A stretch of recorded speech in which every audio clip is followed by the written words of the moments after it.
যারা ফজরের নামাজ ঠিকমতো পড়ে তাদের জন্য 10টা পুরস্কার। 1 নম্বর, যারা ফজরের নামাজ পড়ে আল্লাহ তাআলা তাদের নামটা মুনাফিকের লিস্টি থেকে কেটে দেয়, সুবহানাল্লাহ।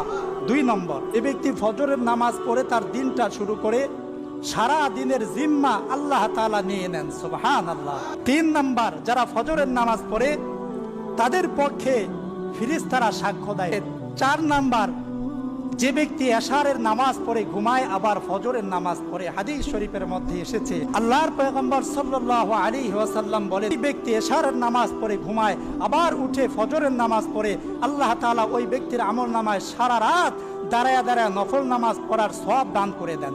5 নম্বর, যে ব্যক্তি পায়ে হেঁটে, গাড়ি দিয়ে না, পায়ে হেঁটে মসজিদের দিকে গমন করে ফজরের নামাজ পড়ার জন্য, কিয়ামতের ময়দানে আল্লাহ তাআলা ওই ব্যক্তিকে আরশের নিচে ছায়া দান করবেন।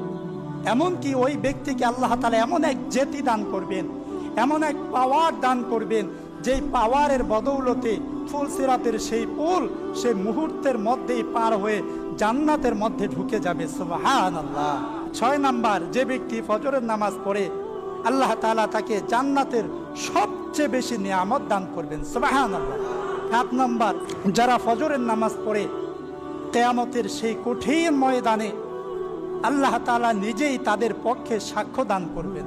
8 নম্বর, যারা ফজরের নামাজ পড়ে আল্লাহ তাআলা তাদের জীবনের সব কাজ কর্মে রিজিকের মধ্যে বরকত দান করে দেন, সুবহানাল্লাহ। 9 নম্বর, দুনিয়াতে যা কিছু আছে, তাম দুনিয়ার যত ধন সম্পদ আছে যদি এক পাল্লায় রাখা হয় আর ফজরের নামাজ যদি অপর পাল্লায় রাখা হয়, ফজরের নামাজের ওজন সবচাইতে বেশি হবে, সুবহানাল্লাহ। 10 নম্বর, যারা ফজরের নামাজ পড়ে আল্লাহ তাআলা তাদের অন্তরে শান্তির বাতাস প্রবাহিত করে দেন।